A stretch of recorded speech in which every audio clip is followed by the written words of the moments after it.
Assalamualaikum warahmatullahi wabarakatuh. Apa kabar Anda semua? Ini ketemu di hari Jumat Barokah. Atau juga banyak orang yang Anda masih bekerja di sektor formal dan sudah berakhir work from home-nya, itu Anda pasti akan mengucap lega, thanks God is Friday. Terima kasih Tuhan, terima kasih Allah, ya Allah, ini hari Jumat, gitu, ini hari terakhir ngantor, gitu ya. Itu dulu, apalagi di zaman sekarang ada lifestyle yang berbeda dari anak kata ya, anak generasi milenial itu gaya hidupnya katanya berbeda dengan kita yang dulu nggak pernah peduli mau masuk libur hari tanggal merah, tanggal libur hari raya, kita tetap masuk biasa aja. Selamat datang di dapur redaksi Forum News Network dalam obrolan membaca berita-berita off the record Forum News Network bersama dengan saya Hersun Arif. Dan saya Agi Beta, senang sekali menjumpai Anda kembali, pemirsa Off The Record. Semoga Anda semua dalam keadaan sehat-sehat saja. Amin. Mbak Agi, saya kira kemarin kita udah diingatkan untuk tidak terus dong ngomongin soal saya Ferdy Sambo ya. Kenapa? Karena udah mulai bosan, banyak hal agenda-agenda lain yang lebih besar ya, di depan mata yang saya kira perlu kita diskusikan, termasuk soal BBM ini ya, saya kira yang dampaknya sangat serius, soal APBN kita dan sebagainya, banyak hal, terus kemudian soal 3 periode, itu banyak topik-topik itu, dan mereka khawatir, mereka tahu ini bukan pengalian isu kan, kalau dulu waspadai pengalian isu gitu, kalau ini sekarang waspadai jangan tersedot dengan hanya isu Ferdy Sambo. Tetapi kita kalau lihat perkembangan yang terbaru ini, saya diingatkan sekarang justru oleh beberapa orang, Mas Hersu katanya waspadai loh, kemungkinan ada operasi politik besar-besaran menyelamatkan Ferdy Sambo. Saya jadi bertanya-tanya, apa sih kok ada yang kemarin kita dilarang untuk ngobrolin terus soal Ferdy Sambo. Sekarang kita malah diingatkan harus terus dikawal karena ada agenda, ada skenario besar. Kalau kemarin ada skenario Duren 3 yang ternyata terbukti gagal. Kemudian ini sekarang katanya ada skenario besar apa? Ternyata ini berkaitan dengan skenario di Magelang, itu Mbak Agi, dan juga adegan rekonstruksi kemarin. Itu yang saya diingatkan. Saya kemudian penasaran apa ya maksudnya ini. Oke, kalau soal adegan tembak kemarin memang ketika di Duren 3 rekonstruksi Pak Ferdy Sambo tidak menembak kepala Brigadir Yosua gitu ya. Tetapi dan ketika ditanyakan pada waktu itu kepada Andi Rian Jayadi, Dirtipidum, Direktur Pidana Umum, dia sebagai ketua tim penyidik menyatakan bahwa dia itu menyerahkan itu kepada tersangka, boleh dia menyampaikan itu, tapi nanti bisa berbeda pendapat dan itu nanti keyakinan hakim. Jadi diserahkan ke pengadilan gitu, itu satu. Yang kedua, itu kan kita tahu bahwa Putri Sambo dan Ferdy Sambo tetap kekeh bahwa itu terjadi pelecehan seksual di Magelang gitu ya Mbak ya. Akhirnya kenapa kok pindah dari Duren 3 ke Magelang? Ya karena waktu itu Putri Sambo ngaku bahwa dia dalam tanda petik dipaksa oleh Ferdy Sambo untuk ikut skenario itu gitu. Tapi yang bikin kaget ternyata sekarang muncul gitu ya rekomendasi dari Komnas HAM, kan itu ya Mbak rupanya ya, Komnas HAM bahwa untuk kembali didalami persoalan kemungkinan terjadinya pelecehan seksual di Magelang yang dilakukan oleh Yosua. Bukan hanya Komnas HAM, tapi Komnas Perempuan juga menyatakan hal yang sama. Oke. Jadi itu rupanya. Jadi gimana Mbak Agi ceritanya ini? Iya, kemarin hari yang cukup mengejutkan ya. Kalau menurut netizen itu adalah hari yang membagongkan begitu Mas Hersu. Jadi tiba-tiba ada rekomendasi yang kita tidak menyangka sama sekali ya. Kebanyakan publik sih tidak menyangka sama sekali bahwa Komnas HAM dan Komnas Perempuan yang kemarin pada hari terakhir mereka masih terlibat pada kasus ini, kemudian mereka memberikan rekomendasi. Sebenarnya ada beberapa poin, tapi poin yang paling disorot adalah ketika mereka mengatakan bahwa merekomendasikan agar diselidiki kembali, yaitu mengenai kasus dugaan pelecehan Yosua kepada Ibu Putri, dan itu terjadinya adalah di Magelang. Dan kemudian mereka mengatakan bahwa itu diduga kuat. Jadi kata diduga kuat ini apa ya sebenarnya alasannya begitu? Karena toh kenyataannya setahu kita juga bahkan Komnas Perempuan maupun Komnas HAM ini juga tidak pernah pergi ke Magelang juga untuk melihat situasinya. Kan mereka melihat itu dari berdasarkan adegan rekonstruksi begitu, dan juga berdasarkan wawancara dengan pihak-pihak yang bersangkutan, yaitu yang sekarang menjadi tersangka. Tapi artinya rekomendasi itu adalah berdasarkan keterangan dari para saksi ini, para saksi yang sekarang juga menjadi tersangka begitu. Dan sementara mereka tidak menyebutkan sama sekali apakah alat buktinya. Kan kalau seandainya itu mereka merekomendasikan paling tidak ada 2 alat bukti yang sudah mengarah ke sana. Misalnya salah satunya adalah ada hasil visum begitu kan, ada hasil visum, atau kemudian juga misalnya alat bukti itu kalau memang terjadi sesuatu, mohon maaf gitu ya, ada baju dari Ibu Putri gitu yang terpapar bagian dari tubuh Yosua begitu kan, misalnya katakanlah itu berupa sperma atau apa begitu, bisa saja itu menjadi alat bukti. Terus kemudian juga hal-hal yang lainnya, misalnya ada CCTV dan sebagainya, toh itu di Magelang yang CCTV-nya juga tidak hilang, barangkali ada CCTV dari sana dan sebagainya. Tapi itu tidak dikatakan dalam rekomendasi maupun sesudahnya ketika ada wawancara dengan media. Dan kemudian saya juga melihat tidak hanya publik atau saya yang melihat itu gitu ya, terkejut, tapi ternyata para orang yang pernah berada di kepolisian gitu kan lah ya. Salah satunya misalnya itu adalah Pak Susno yang mantan Kabar Eskrim saja, itu betul-betul terkejut dan komentarnya itu ternyata ya tidak beda jauh dengan apa yang kita pikirkan. Kata Pak Susno misalnya, dia mengatakan bahwa ini orang Komnas HAM memberikan rekomendasi tersebut, yaitu sesuatu hal yang sudah di SP3 kan, bahkan ditolak, bahkan itu berpotensi untuk orang kemudian melaporkan Ibu Putri karena telah melakukan laporan palsu, yaitu atau memfitnah Yosua yang sudah mati, yang sudah tidak bisa membela dirinya, tapi kemudian sekarang malah berusaha untuk dihidupkan kembali, diarahkan lagi itu ke sana begitu, sebagai seolah-olah itu bahwa nantinya bisa dilihat bahwa itu akan berupa seperti pembelaan kepada Pak Ferdi Sambo, bahwa hal yang dia lakukan terhadap Yosua, perencana pembunuhan itu menjadi wajar karena merasa istrinya dilecehkan begitu kan. Nah, kalau menurut Pak Susno 2J mengatakan bahwa orang-orang Komnas HAM ini seolah-olah seperti orang yang tidak mengerti hukum begitu. Dan ini adalah mereka memberikan rekomendasi yang sesat sekali, apalagi rekomendasi itu hanya berdasarkan keterangan dari saksi, yaitu keterangan yang sangat lemah. Bahkan dalam daftar gitu, kalau misalnya ada daftar bukti-bukti, itu keterangan saksi atau keterangan tersangka itu biasanya diletakkan di bawah. Yang lebih kuat itu adalah alat-alat bukti tersebut yang berbicara begitu. Karena ini lemah, semua orang yang berada pada posisi itu berusaha untuk menyelamatkan dirinya begitu. Bagaimana mungkin itu dari sekian banyak rekomendasi yang direkomendasikan malah hal tersebut. Bahkan kalau salah satu ya yang karena saya perempuan, saya melihat apa sih rekomendasinya dari Komnas Perempuan gitu, tidak ada sepertinya rasa empati sama sekali kepada ibunda dari Yosua. Tidak ada rekomendasi begitu untuk di sini kan sepertinya tertuju atau fokus kepada Ibu Putri, yaitu bahwa terjadi pelecehan kepada Ibu Putri, tapi tidak ada itu yang namanya visum, yang namanya dan sebagainya. Dan selama ini juga yang mereka dekati gitu ya, berusaha mereka dekati adalah Ibu Putri tersebut. Nah, bagaimana dengan keadaan Ibu Yosua? Apakah tidak perlu disentuh? Apakah juga tidak perlu diselamatkan gitu? Dia kan menjadi pihak korban juga. Bahkan ini korban yang sudah jelas-jelas korban.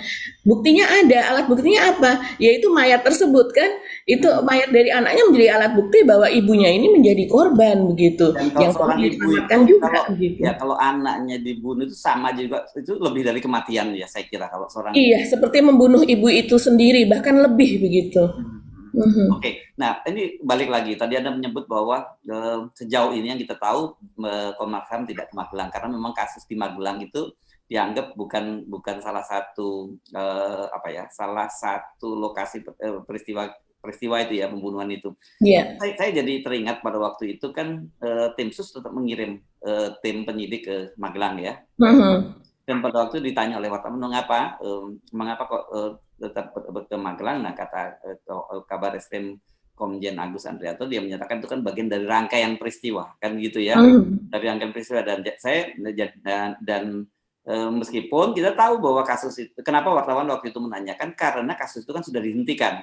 Dihentikan, Dan kemudian setelah ditetapkan tersangka 340 itu kemudian Komjen Agus Andrianto menyatakan kecil kemungkinan katanya ketika ditanya apakah ada pelecehan karena sudah ditetapkan 340 gitu. Saya nggak begitu paham apa maksudnya, tapi mengutip Pak Kabar Eskrim dia menyatakan seperti itu. Jadi sudah kasus ini istilahnya sudah di SP3 kan, dan Bu Putri itu juga waktu itu kata Andi Rian Jayadi ketika kasusnya dihentikan dia ada potensi untuk melakukan obstruction of justice kan gitu ya. Nah, tetapi kita lihat kemarin dalam rekonstruksi itu peristiwa di Magelang itu kan bagian dari yang direkonstruksikan. Kemarin ada tiga rekonstruksi ya, di Magelang, di Saguling, dan kemudian di Duren 3. Nah, peristiwa di Magelang itu lokasinya itu digabungkan dengan di Saguling gitu ya, diambil salah satu hall di rumah itu, kemudian dibuat tempat tidur, nih gambar-gambar yang bisa melihatkan itu. Tapi memang pada adegan yang kemarin kita lihat tidak ada itu adegan percobaan pelecehan, yang ada terjadi malah yang Anda kemarin cerita tentang keluar masuknya dengan bebas Yosua dan Kuat Ma'ruf ke kamarnya Ibu Putri, kan itu yang terjadi begitu ya, mereka duduk-duduk di bawah. Nah, foto-foto ini atau video-video ini juga bisa menjelaskan soal itu gitu, Mbak. Iya betul, memang tidak ada adegan rekonstruksi mengenai pelecehan, bahkan yang tanda-tanda menuju itu. Walaupun rekonstruksi pelecehan seandainya ada, tidak diperlihatkan. Paling tidak misalnya adegan Yosua mendekati Ibu Putri, misalnya dia berdiri atau dia mengulurkan tangan saja tanpa menyentuh, itu sudah bisa kita melihat, oh itu sedang adegan menuju ke sana misalnya. Tapi itu juga tidak ada sama sekali. Bahkan kedekatan begitu ya secara fisik diperlihatkan di situ juga tidak ada. Dan kemudian juga ya itu yang terjadi yang ada di depan mata kita adalah bagaimana Ricky Rizal itu bebas masuk gitu bertemu ke dalam kamar bertemu dengan Ibu Putri, kemudian Kuat Ma'ruf dan juga Brigadir Yosua begitu. Dan itu memang dikatakan sih ada komentar ya dari Pak Mahfud, Pak Mahfud mengatakan bahwa ya nggak perlulah itu cukup dengan seperti itu saja, itu sudah ada sudah menunjukkan bahwa memang ada terjadi sesuatu di situ, tidak perlu sampai kepada adegan pelecehannya tersebut. Tapi Pak Mahfud juga tidak mengatakan bahwa pelecehan itu sebenarnya dilakukan oleh siapa, oleh Kuat ataukah oleh Brigadir Yosua. Ya. Tetapi kalau melihat apa yang direkomendasikan oleh Komnas Perempuan dan juga oleh Komnas HAM, maka kita akan paham ini apa sebenarnya begitu, apa yang terjadi saat itu. Dan kemudian kita rangkaikan lagi Mas Hersu, kalau memang ini adalah sebuah operasi penyelamatan untuk menyelamatkan Verdi Sambo agar tidak terkenai hukuman maksimal yaitu hukuman mati atau 20 tahun, maka pengusiran kepada para pengacara Yosua itu menjadi make sense, menjadi sesuatu yang wajar. Kalau tidak, dia melihat sesuatu di situ, dia akan mulai saat ini pasti akan memiliki bukti, yaitu bahwa oh ternyata terjadi penyimpangan pada rekonstruksi tersebut, begitu kan? Yang lebih ditekankan kepada sesuatu yang menyudutkan kepada Yosua, menurut kacamata dari pihak Yosua, begitu. Ya. Karena gini, kan ini sebenarnya sejak awal, makanya kenapa kemudian publik jadi masuk akal ketika menuntut apa sesungguhnya motif dari pembunuhan itu gitu kan. Karena dan sampai sekarang kemudian tidak disebutkan motifnya, ini memungkinkan untuk berubah motifnya dari sekarang udah tahu kan, dengan penjelasan dengan permintaan dari Komnas HAM untuk mendalami lagi kemungkinan terjadinya pelecehan seksual, itu kan berarti itu motifnya pelecehan seksual. Dan itu nyambung dengan pernyataan dari Verdi Sambo yang tetap dia melindungi perempuan, dan jadinya seperti saya pernah juga ingatkan, dia jadi hero loh Verdi Sambo ini sekarang, kalau dia betul-betul itu karena terjadi pelecehan seksual dan dia melindungi keluarganya itu, meskipun dia melakukan pembunuhan tapi dia hero gitu di waktu itu kan saya juga mengingatkan ini bisa diubah dari zero sebagai hero Verdi Sambo. Nah ini yang saya kira menjadi menarik, rangkaiannya makin jelas. Verdi Sambo ngotot bahwa dia itu dipicu oleh peristiwa di Magelang, kemudian yang terjadi kemudian Ibu Putri Sambo juga tetap menyatakan itu di Magelang, terus kemudian adegan penembakan yang tadi yang kita sebut bahwa ternyata Pak Verdi Sambo tidak menembak. Artinya apa? Artinya sepenuhnya itu yang melakukan eksekusi adalah Barada Richard Eliezer kan begitu ya, bukan Pak Verdi Sambo. Jadi Pak Verdi Sambo itu dia masuk dalam aktor perencana. Nah ini yang mungkin skenario yang dicurigai oleh netizen itu. Tetapi yang cukup menarik itu kan kita kemarin bahkan kita sendiri juga memutarkan itu, ada video animasi yang dibuat oleh Polri TV radio ya. Ya. Itu ada adegan nembak kepala, tapi cuma satu kali ya. Nah ini coba kita lihat lagi ya adegan ini menunjukkan ini ada tembakan di kepala, baru setelah itu tembakan ke dinding dan ke langit-langit. Artinya sebenarnya kan kita harus tahu bahwa Polri TV radio ini adalah di bawah divisi Humas Mabes Polri, dan footage-nya, video-videonya itu diambil oleh kemarin rekonstruksi itu mengambil dari situ gitu ya, mengambil dari Polri TV radio. Jadi dan itu dianggap sebagai semacam siaran resmi lah dari kepolisian, Polri. Jadi artinya di internal Polri sendiri juga masih ada keyakinan semacam itu, ada penembakan. Tetapi yang harus diingatkan, Pak Andi Rian Jayadi kan menyatakan bahwa ya ini nanti kembali ke hakim. Nah, saya kemarin mengikuti juga dialog publik yang digelar, terus salah satunya pembicaranya adalah mantan Hakim Agung Gayus Topani Lumbun, ya. Dia mengingatkan hati-hati konstruksi hukumnya itu. Kalau konstruksi hukumnya itu lemah, karena tadi kan kata kalau Pak Andi Rian berarti serahkan nanti kepada hakim, dan ini dari polisi berarti nanti ke jaksa yang akan membuat BAP-nya kan berarti berdasarkan seperti yang disampaikan oleh polisi kan gitu ya dasarnya ya. Jadi kalau konstruksi hukumnya lemah itu bukan hanya Pak Ferdi Sambo itu bebas tidak bebas dari hukuman mati, kan ada kan pasal 340 itu kan hukumannya maksimal mati, seumur hidup atau 20 tahun penjara. Iya. Kalau 20 tahun penjara ini orang bisa remisi nanti paling cuma jalan berapa 4 tahun atau 5 tahun itu dia sudah bebas kan gitu. Pak Gayus bahkan mengingatkan itu bukan hanya tidak bisa kena itu, tapi bisa dibebaskan. Beliau mengingatkan kasus Marsinah, Anda ingat ya, aktivis buruh di Jawa Timur yang pada waktu itu juga ini sangat vokal dan kemudian dibunuh. Itu kalau pada waktu itu ada anggota TNI yang terlibat pada waktu itu, yang bagian dari operasi politik pada era Orde Baru gitu. Pada waktu itu ada 9 orang tersangkanya gitu.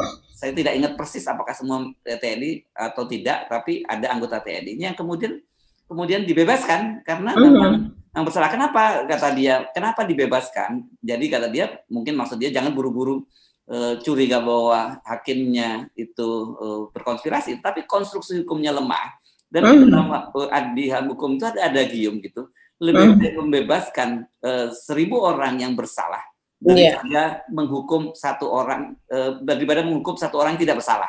Jadi betul-betul seorang hakim itu akan memilih sangat hati-hati. Dia menghukum orang yang tidak bersalah itu dosa gitu. Tapi kalau membebaskan orang kan nanti kalau misalnya pada pengadilan tingkat pertama kan masih bisa banding, masih bisa ini. Nah, ini yang saya kira menarik juga, dan saya membaca itu soal di sini ada juga ini dari hari pertama ini dari Ketua Umum KNPI yang dia mengingatkan ada perkapnya Kapolri yang memungkinkan itu saya mesti cari dulu ya ininya, saya bacakan saja nanti. Ya, ini dia kamu ya, saya bacakan ini. Jadi dia mengingatkan Perpol nomor 7 tahun 2022 itu sekarang ini membuka peluang Sambo terhindar dari pemecatan, gitu ya. Jadi dia menyatakan bahwa dalam Perpol itu dinyatakan bahwa Kapolri itu memiliki kewenangan untuk meninjau kembali keputusan Komisi Etik ya, Komisi Kode Etik Polri. Jadi karena itu dia mempersoalkannya harus direvisi. Kenapa? Di situ aturannya dikatakan bahwa kalau kemarin menurut penjelasan Kepala Divisi Humas Pak Irjen Pol Dedi Prasetyo dinyatakan bahwa ini kan waktu itu banding ya, Sambo banding, dan katanya nanti keputusan banding itu sudah mengikat, jadi tidak bisa digugat lagi. Tapi ternyata berdasarkan Perpol nomor 7 tahun 2022 ini itu bisa kembali ditinjau lagi itu setelah 3 tahun dan gitu. Nah, dia mempertanyakan apakah ada jaminan bahwa 3 tahun ke depan itu Kapolrinya bukan masih Pak Listio Sigit gitu. Kalau kemudian Kapolrinya itu adalah Kapolri yang baru, dan kemudian dia tidak menyebut seperti itu, tapi mungkin maksudnya kalau kemudian terjadi ini adalah geng Sambo gitu, karena generasi baru di bawahnya, apakah tidak mungkin ini ditinjau kembali itu pemecatannya gitu loh. Ini banyak sekali skenario yang kelihatannya diwaspadai bagaimana untuk mengingatkan Ferdi Sambo itu bisa selamat gitu dalam situasi itu. Iya betul. Jadi memang wibawa begitu ya dari Verdi Sambo ini memang masih sangat begitu melingkupi dari para petugas kepolisian, baik itu dari atas maupun sampai ke bawah. Ya seperti kita tahu juga ini terus kemudian juga viral juga Mas Hersu, yaitu dari hasil yang kita lihat di televisi rekonstruksi tersebut itu masih memperlihatkan bahwa Pak Verdi Sambo ini juga dipanggil dengan sebutan jenderal. Ah, itu kemarin sempat rame ya, sempat rame itu Iya, ya. Ya. itu sempat ramai yaitu ketika itu terlihat dengan persis gitu ya, bocor gitu ya ketika dia menjatuhkan pistol terus kemudian dia didekati pada adegan itu yaitu di rumah dinas ya, ketika dia akan membunuh Yosua. Nah, itu dikatakan di situ bahwa pistolnya sudah benar jenderal begitu kan, dan kemudian juga sikap dari kepolisian yang kemudian terkesannya adalah seperti menunduk-nunduk gitu ya, menunduk-nunduk dengan posisi yang lebih rendah daripada si Bapak Jenderal ini dan sebagainya. Padahal di situ kan perlakuannya seharusnya sudah bukan perlakuan kepada jenderal lagi, bukan dari bawahan kepada bos atau kepada atasan, tapi perlakuan kepada tersangka. Kan itu kita melihat keadilannya seharusnya di situ begitu. Tapi Nah, ternyata memang yang dikhawatirkan selama ini itu terjadi. Pada saat rekonstruksi pun terlihat bagaimana posisi atau hierarki itu masih terlihat dengan sangat jelas bahwa si Bapak Jenderal ini memiliki wibawa di antara para anak buahnya yang ketika itu melakukan membantu adegan rekonstruksi saya tersebut tidak tahu begitu. apakah ini seperti dibawa atau ada pengaruh gitu ya. Nah, Iya, eee, iya, yang jelas, dia masih memiliki tangan gitu di luar ya, yang dimana orang itu bersedia untuk kalau sekarang ada sinyalemen menyelamatkan ya, berarti yang orang itu bersedia untuk melakukan operasi begitu, silent operation terhadap dia secara terselubung. Kita juga melihat ketidakadilan itu kan, ini agak menyimpang sedikit, tidak hanya di Pak Ferdy Sambo tidak begitu. menyimpang Mbak ini, bagian dari itu, bagian dari Bagian paket. dari itu Ya. sebetulnya, yaitu seperti yang ditampakkan oleh Ibu Putri tersebut begitu. Ini baru pertama kalinya terjadi ya mungkin sebuah rekonstruksi yang dihadiri oleh banyak lembaga yaitu ada Komnas HAM, ada LPSK, ada Komnas Perempuan, ada terus kemudian Kompolnas. wakil-wakil yang lain ya Mas Hersu. Jadi begitu banyak pengacara begitu yang mewakili tersangka, terus kemudian juga di mana salah satu yang menjadi sorotan itu tersangka, salah satu tersangkanya yaitu perempuan, yaitu adalah satu-satunya tersangka perempuan yaitu Ibu Putri, di mana masih masih sempat dia untuk bergaya atau kelihatan modis pada acara tersebut begitu. Ini orang kan menyoroti salah satunya misalnya tas yang dibawa oleh Ibu Putri begitu, dan Nah, kemudian juga seru nih. Gimana gimana? iya. Tasnya apa nih? Saya kemarin kan tanya bajunya merek apa tuh yang dipakai Mbak Mbak Agi belum ada info. Kalau tasnya Iya, gimana nih? iya betul. Kalau baju ini kita memang karena dari jauh dan tidak ada sorotan secara close up gitu ya. Hmm. Jadi walaupun itu di capture dan kemudian di close up, kita juga tidak tahu baju yang apa yang dia kenakan gitu mereknya. Tapi kalau tas ini memang sangat terlihat sangat jelas Mas Irsu yang dia bawa ketika pada adegan-adegan dia terakhir ya dia membenarkan masker dan kemudian dia bersender di bahu Pak Ferdi Sambo. Itu saja sudah banyak sekali yang memberikan komentar, salah satunya dari Mbak Irma Huta Barat yang mengatakan itu malah dijadikan adegan reuni suami istri dan kemudian adegan kemesraan-kemesraan yang tidak perlu itu dipertontonkan begitu kan. Tapi ya itulah yang terjadi kemudian begitu. Ini ada dua orang pembunuh 340 yang kemudian kok adegannya malah yang seperti itu. Kayak itu yang lebih melekat kan di benak pemirsa. Dan kemudian juga adegan Ibu Putri menenteng tas mahalnya begitu ya. Yang ditenteng itu kebetulan adalah sebuah tas Gucci. Gucci ini salah satu merek Italia yang terkenal ya. Sebenarnya brandnya adalah untuk fashion, tapi ini adalah salah satu pelengkapnya. Ini adalah tas, jam tangan dan sebagainya yang biasa digemari oleh kaum wanita sosialita begitu. Ini adalah tas Gucci, Gigi, Supreme, Boston Bag gitu, Boston bag yang memiliki handle di atasnya begitu yang terbuat dari handle-nya itu dari kulit gitu. Jenisnya adalah Boston bag medium gitu ya, karena kalau melihat ukurannya itu sepertinya bukan small, bukan big gitu, tapi itu ukuran medium size warna coklat Nah, kita bisa lihat ini di layar ini seperti ini gitu. Dan kemudian kita juga itu harganya ya sekitar, kalau saya lihat mungkin kalau sekarang di katalog, beberapa katalog saya telusuri harganya sekitar 17 sampai 19 juta begitu ya. Tidak, itu bukan termasuk tas yang terlalu mahal kalau untuk kalangan sosialita. Mungkin kalau saya sih menduga, oh ini sudah sederhana kalau menurut Ibu Putri ya. Karena ini dia harus tampil di depan orang-orang banyak, mungkin juga sudah memperhitungkan bahwa ini saja tas yang sederhana begitu kan. Kita itu sederhana ya, dan soalnya karena kita lihat kan kalau waktu kemarin waktu rekonstruksi kita bisa lihat deretan lemari tempat tas-tasnya itu kan banyak sekali ya. Ya. Iya betul Mas Ersu. Jadi tas ini memang termasuk tas lama kalau buat orang sosialita yang mengenal tas begitu, termasuk tas lama yang sudah tidak keluar lagi, sudah out of stock biasanya ya untuk yang baru. Tapi kalau yang second itu kadang-kadang masih dijual lagi dengan harga yang jauh lebih murah. Nah terus kemudian jadi seseorang yang sudah memakai tas yang stok lama itu biasanya mengkategorikan mereka yang kolektor tas itu adalah salah satu tas sederhana saya yang sekarang udah nggak keluar lagi, udah lama saya belinya, itu termasuk sederhana Mas Esu walaupun belinya itu mahal.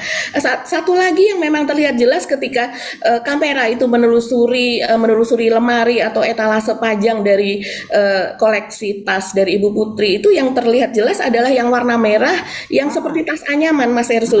Iya, itu keluaran dari Bottega Veneta. Jadi Bottega Veneta ini adalah salah satu merek tas juga fashion dari Italia juga begitu ya. Kalau tidak salah dari Milan begitu. Dan itu dari web resmi Bottega Veneta itu harganya sekitar 37 juta begitu. Itu sebenarnya hanya tas kecil sih, tas kecil tapi cekli, otentik, murni gitu. Kelihatan desainnya tuh otentik begitu ya, different daripada yang lain. Ya sekecil itu saja harganya 37 juta tas merah tersebut begitu. Nah, dalam hal ini kita tidak itu hanya pernik-pernik ya, tapi dalam ini kita melihat bahwa Ibu Putri itu masih bisa dengan dia tidak ditahan dan sebagainya. Itu memang tidak ada, saya rasa efek jera atau efek untuk yang orang ditahan itu kan harusnya memberikan beberapa efek ya, efek jera, efek menyesal dan sebagainya begitu, menyesali perbuatan sehingga nextnya dia akan berkata jujur, ketika dia diperiksa akan berkata jujur dan tidak akan berbohong lagi. Itu saya rasa efek seperti itu akan hampir tidak ada kepada Ibu Putri karena toh dia bisa mengakses semua hal yang dia miliki sekarang, segala kemewahan, segala ini mungkin hanya keluar negeri saja yang dia tidak bisa. Kalau keluar pun juga dia dengan memakai masker, orang juga sudah tidak tahu bahwa itu Ibu Putri atau tidak begitu. Apalagi kita mendengar ya Mas Ersu bahwa anaknya begitu ya, ketika Mbak Melanie Subono mengunggah sebuah kekecewaan gitu bahwa Ibu Putri ini diperlakukan tidak sama dengan ibu-ibu yang lain di seluruh Indonesia kan, dia seperti Baik Nuril yang dari NTB, dia sebutkan bahwa itu adalah seorang guru di NTB yang merekam tindak asusila dari kepala sekolahnya dan kemudian malah dia yang dihukum, itu disebutkan di situ. Dan kemudian Vanessa Angel pernah juga memiliki anak kecil tapi toh tetap ditahan juga begitu kan. Sondah juga. Iya, Angelina Sondah juga begitu. Ini betul-betul perlakuan ini tidak sama dan ternyata pada komentar di bawahnya dari unggahan Instagram tersebut ada komentar dari Jeffrey Nicole. Jeffrey Nicole ini adalah salah seorang model dan juga pemain film, juga pemain sinetron dari Indonesia yang memang cukup terkenal gitu karena tampan ini anak muda ya orangnya ya, ini bukan akun fake akun begitu, bukan anonim akun ya, bukan ya? Oh bukan. Ini memang betul Jeffrey Nicole ini adalah salah satu yang di papan atas juga sih untuk kategori pemain film gitu ya, sudah cukup banyak lah film yang dia ini juga, dan dia kemudian memberikan komentar di situ dan itu menjadi rame. Bahkan oleh beberapa media itu dijadikan berita gitu Mas Ersu, yaitu dia memberikan komentar bahwa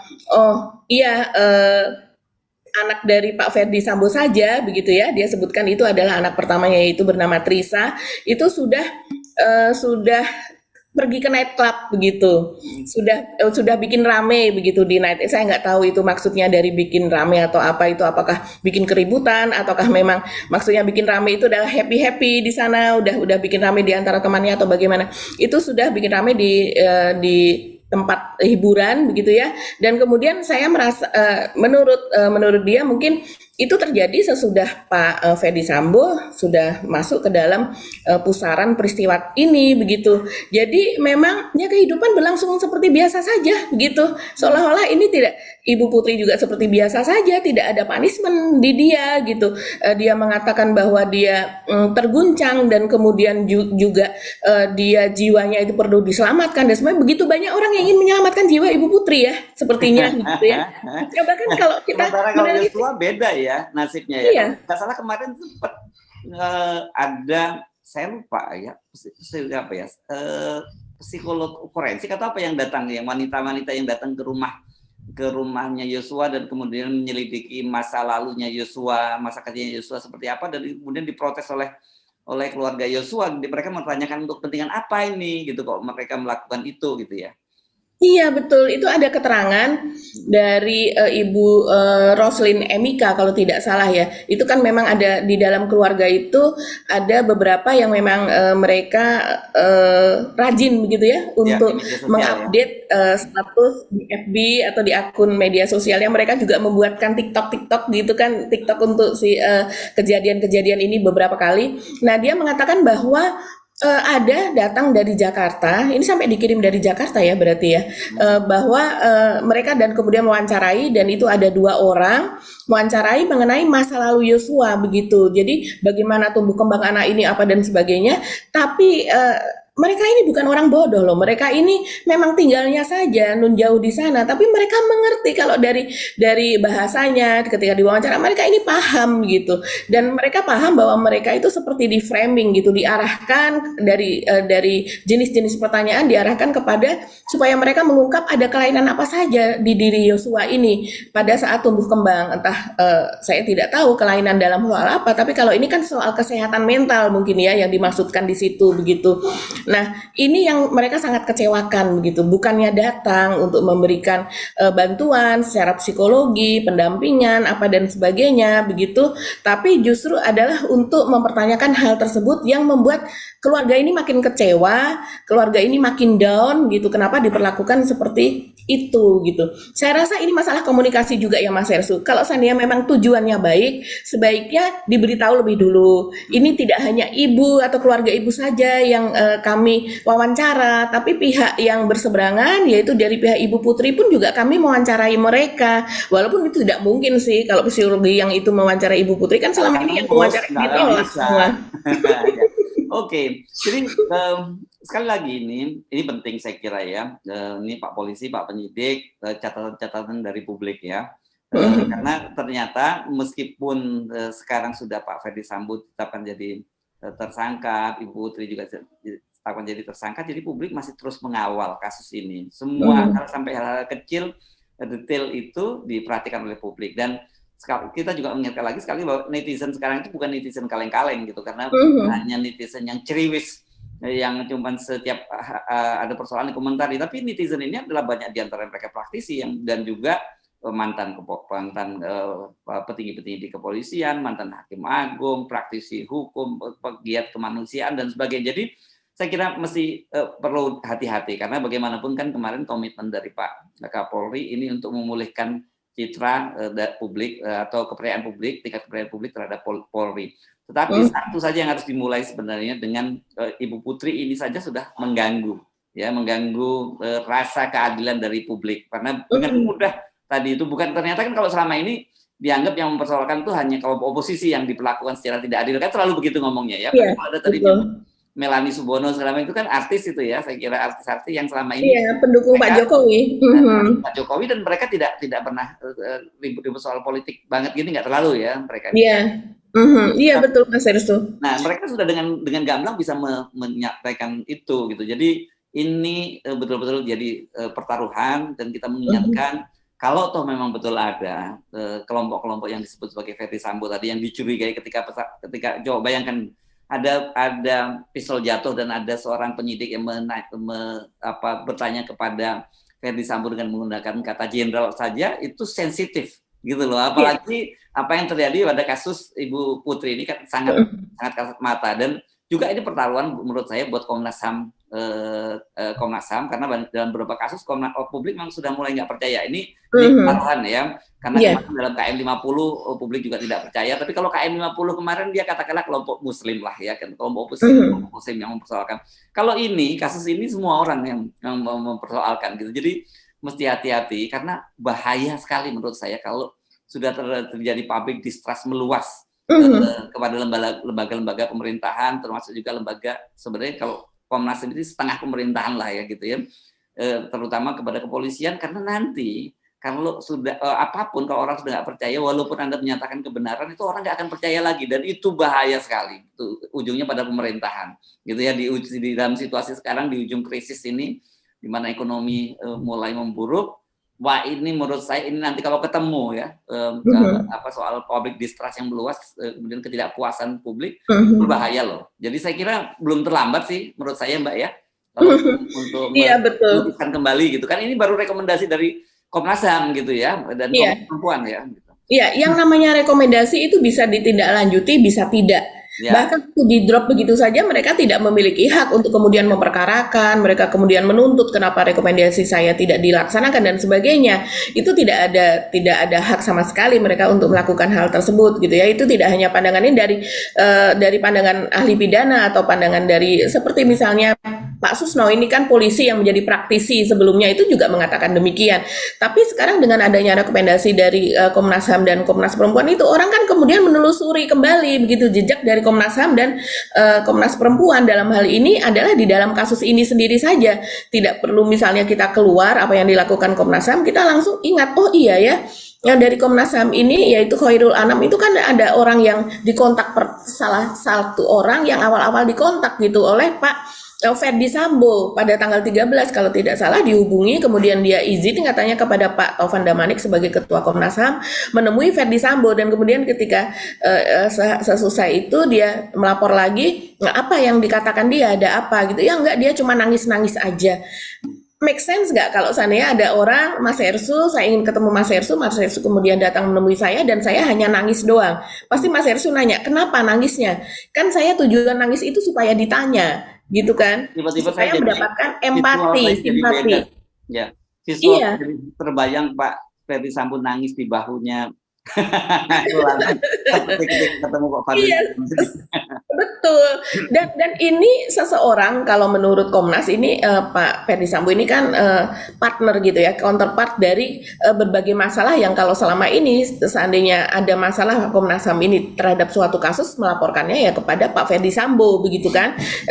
Dalam penegakan hukum ini adalah partner begitu kan. Dan kemudian partner yang selama ini gagah, perkasa, memiliki wewenang, memiliki power, tiba-tiba menangis kan tentu sesuatu yang sangat mengejutkan. Tidak mungkin hanya misalnya enggak, dia cuma nangis-nangis aja seolah-olah sebelumnya itu dia sudah terbiasa melihat Ferdi Sambo menangis. Pasti kalau Ferdi Sambo menangis, orang pasti akan bertanya, kenapa Pak Bapak menangis, apa yang membuat demikian?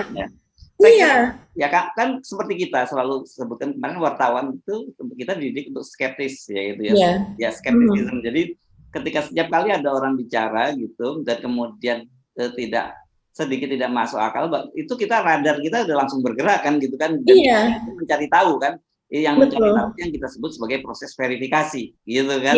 Iya betul. Ya, setelah kita verifikasi ternyata tuh faktanya betul, baru kita menjadikan itu sebagai sebuah fakta peristiwa, kan itu sebenarnya. Iya, dan kemudian ini tujuan dari Pak Ferdi Sambo ini ternyata malah dijawab pada rekomendasi, yaitu bahwa betul dia tujuannya adalah untuk ini terjadi peristiwa seperti ini, tembak-tembakan karena istri saya dilecehkan, kan gitu kan maksudnya. Itu kan yang dia sebar ke semua orang di pihaknya maupun ke bawahannya, sehingga orang-orang bersedia melakukan obstruction of justice dan sebagainya.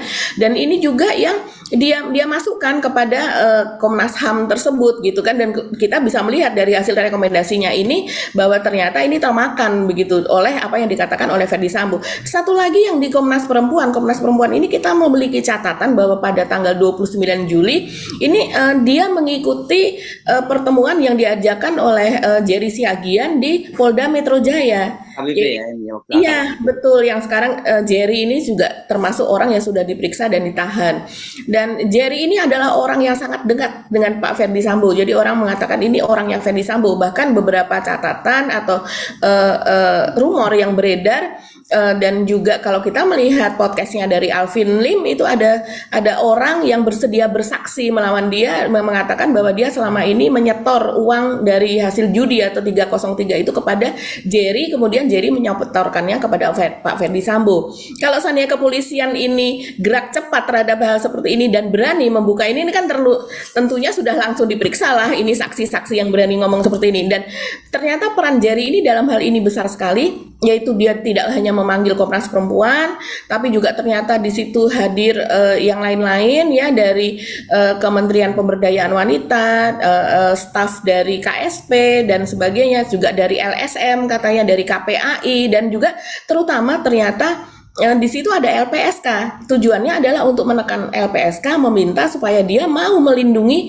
Ibu Putri Sambo ini sebagai bagian dari korban, seperti halnya Barada E yang menjadi justice kolaborator. Dan kemudian ternyata di situ diputarkan sebuah video yang sudah diedit dengan baik dan kemudian bahkan ditambahkan backsound segala, kemudian diberikan narasi oleh si Jerry ini supaya terlihat dramatis. Itu pengakuan dari LPSK.